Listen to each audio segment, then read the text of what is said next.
Alright guys, I'm done. I've just finished making a bed. For the longest time, we've been wanting to make our own bed frame for our queen size bed in our bedroom. Right now we're just using metal steel bed frame, and we've wanted to upgrade and just do a handmade wooden bed. The time has finally come and I just finished it. So let me rewind, go back and explain to you what I did and why I did it. Now keep in mind, this is not a how-to. We're just sharing our project. It's just the project as I did it for myself. I don't like to do how-to videos. I like to do inspire-to videos. Hopefully this inspires you to create something of your own, not even a bed, anything. I came into this project having no idea really what I wanted to do other than create a bed. So the first thing I did was cut a bunch of slats the width I wanted. The bed frame was going to be 60 inches wide by 80 inches long. And so I cut a bunch of 60-inch boards to serve as the slats. I knew how to build a platform, and I was going to start with the top and work my way down. So I chopped all those boards up, and then I decided to cut a bunch of small pieces, 3.5 inches long, and those are going to serve as spacers. I want to make sure this bed can breathe. I don't want a solid platform. I want airspace to keep everything dry and fresh. This was the tricky part, trying to figure out how to assemble the top. What I did was I took my small chunks of wood that I made 3.5 by 1 inches. They're only 1 inch wide.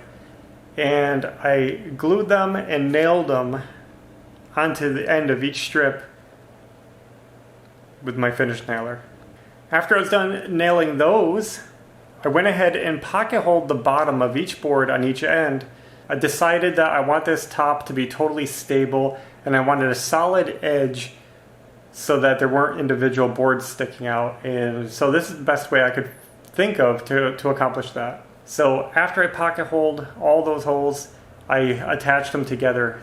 This part was not too bad, but after pocket holing it, I realized this thing is extremely difficult to move. It's kind of like, it's not stable because it's individual boards, and it's only held by glue and screws.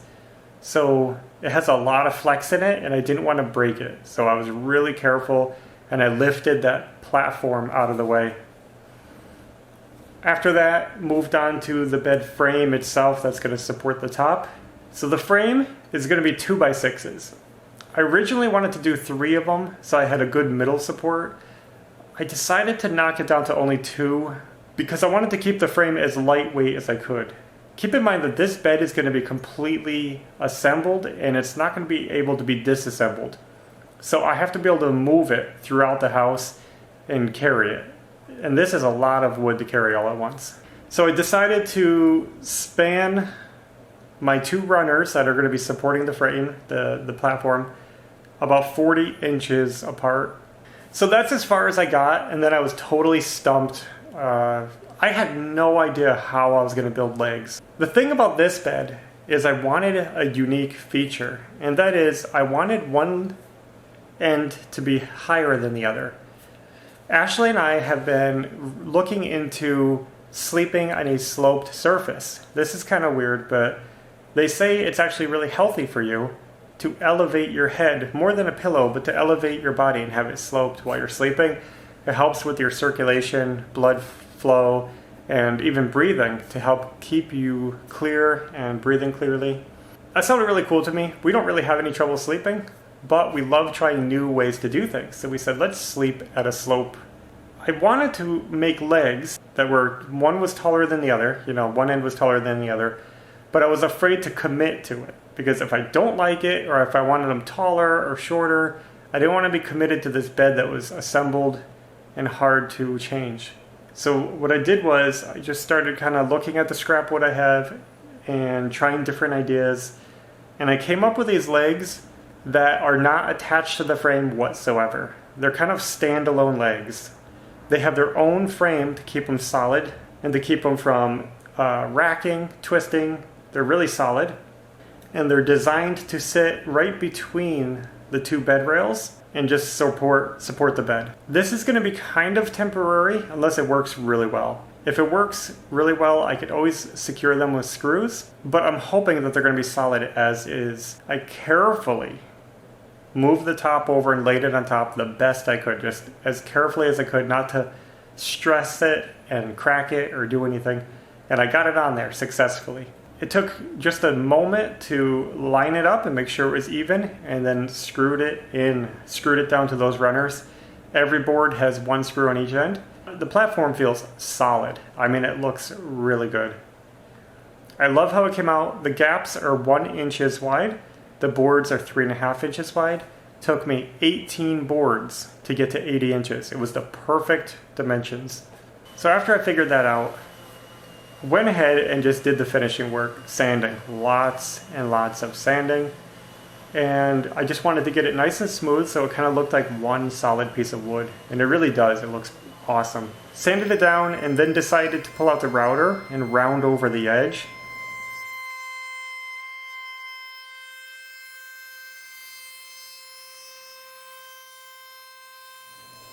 I should mention that I also took the jigsaw out and rounded the corners. I didn't want sharp corners. Mattresses are round. I want the bed to match. So I just took a roll of tape, traced some radiuses on the corners, and cut them off. That was pretty basic. So here's those legs I was talking about, and you can see they just pop off. And it might not look stable, but this is enough to keep it from rocking, because it would take a lot of leverage to get that leg to lift the whole bed like that. It's just an experiment. Like I said, these can be swapped out at any time with different legs, depending on if these work or don't work. The top legs are the top legs are 10 inches tall. The bottom legs are 7 inches tall, so I have a 3-inch drop. The bed is made. Let's bring it in the house. Hopefully this thing isn't too much of a beast to get in the house and in our bedroom. And I'm just excited to see how it works. We got the old bed frame out, time to put the new one in. I'm pretty excited to see how it sits, if it's stable, if it's rocky. We'll see. So let's just get it set up.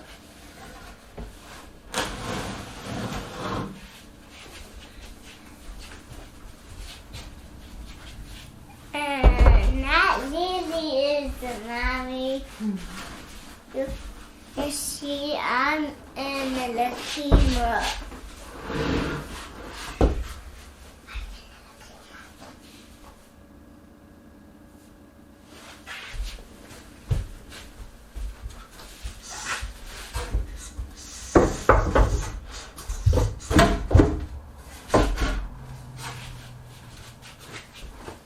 We're going to have fast in your room again, right? Right.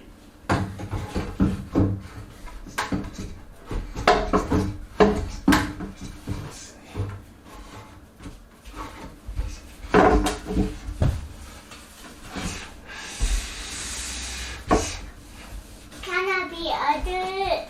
Let me just make sure that this is... They got felt pads on the feet, that's why they look like they're floating. And like I said, it's a 3-inch drop from here to here, 3-inch. And surprisingly, these make it super stable. It doesn't rock at all, it's like solid. And they're not even attached. So it's pretty amazing that you can make legs so solid that aren't even attached. I really love how the top came out. Since I was using 3.5-inch boards, that's why I cut these to 3.5, because I wanted it to kind of look like a band going all the way around. And it really does. It blends in amazingly. Whoa, I totally forgot to mention this. You guys might notice that there's no box spring. Our bed originally had a box spring on a metal frame and then the mattress. We really wanted to get rid of the box spring.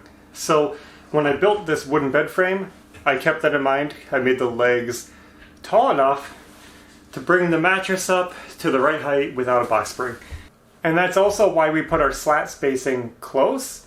I wanted it to be even to get me to 80 inches, but I also wanted them as close as I could to evenly support the mattress. I probably wouldn't gap them any more than 2 or 3 inches, probably 3 inches without using a box spring would be fine. It's done. It looks good. I'm happy with how these radius corners came out. They They're a little pointier than the mattress. The mattress is more curved than that, but that's not a big deal. And it's done, so let me test it out. I got this all dirty from rubbing it on the floor. I would definitely call this a success. Now we gotta test it out and see how it does over time. My only concerns are how far I have these overhangs sticking out, but honestly, they seem pretty stable. We can sit on it, we can lay on it, and they don't really flex much at all. So, pretty confident about that. But we'll see how that goes. The middle seems pretty stable. So we're gonna see how that goes. I'm happy with it. It's movable. It's not too heavy, even though it was a little bit heavy. There's a lot of airspace underneath. We're happy about that. The slope feels excellent. So I hope you guys enjoyed coming along on this project. We finally have our wooden bed frame. Now, we only have one more to make, and that's for Belle. Her daughter still needs a bed frame. She has a metal frame as well. And we'll get to that eventually. Now, I didn't want to leave you guys hanging, so I wanted to come back and give you a little more information about this inclined bed. I went and did some more research about it to learn more and understand why I'm doing what I'm doing. And what I found out was that the inclined sleeping is actually something that's been around for a long time. They say that even the Egyptians were doing it thousands of years ago. And the basis is that when you sleep at a slope with your head elevated, not just on a pillow, but the whole bed, your body angled, gravity works with your body's fluids to help drain pressure away from your skull. It's supposed to help your mental functions, your memory. It's supposed to help with all kinds of brain issues to keep your brain healthy. And it's also supposed to help with your circulatory system, your breathing, and even your stomach if you have any kind of acid reflux or anything like that. It keeps your body at a nice slope. So it's supposed to be healthy and good for you and preventative for future things. They say it even helps prevent Alzheimer's and things like that. I don't know if any of that's true. If you want to learn more about inclined sleeping, look up inclined bed therapy. And you should be able to find all kinds of info. Now, when I built this bed, I didn't have all my facts organized, so I kind of guessed at the slope, and you guys know I did a 3-inch slope.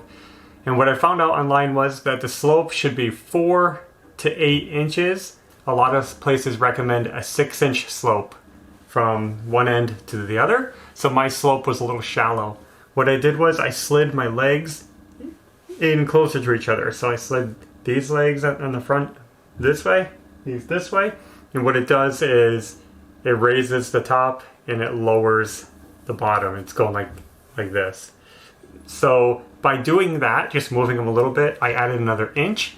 Right now we have a 4-inch slope, and it would be nothing to just cut these legs a little shorter if I want to increase it more, but we're just experimenting with it. So I just wanted to make sure I had the right facts out there for you guys. Recommended slope is 6 inches. And like I said, look up inclined bed therapy. We like to learn about alternative things like this, kind of try new experiments. If they're healthy and they're supposed to be good for you, we figure it can't hurt, so why not go for it? We're always trying to do things to improve our life, be healthier, sleep better, live better, so why not? It's fun. We've slept on the bed for a few nights now, right, Ash? Yeah. And it's been fine. You don't even notice you're on a slope when you're sleeping. The bed has been super stable. It's not sagging or anything. It doesn't slide around. The legs are stable. Happy about that. I do see some cracking here, which surprised me. The wood is shrinking, and I think that's because I had this wood stored out in the barn for so long. I mean, I've had this wood for a while, laying on that concrete floor out there, and bringing it in the house, it's been drying out. Even though it's really dry outside, I don't know, but it's shrinking. So I got a crack here, a little bit of crack here. Not too bad, just the wood splitting apart, but it doesn't hurt the structural integrity of it. Just the cosmetics. So that's all. I hope that helps, and like I said, we're just showing what we're doing. We don't know what we're doing, we're just showing what we're doing. So, thanks for watching, and we'll be back soon with another video. So, until next time, take care. Well, maybe you could talk about the brain drain. I don't even remember what I read. Okay. Honestly. Mommy said I could get the free kits.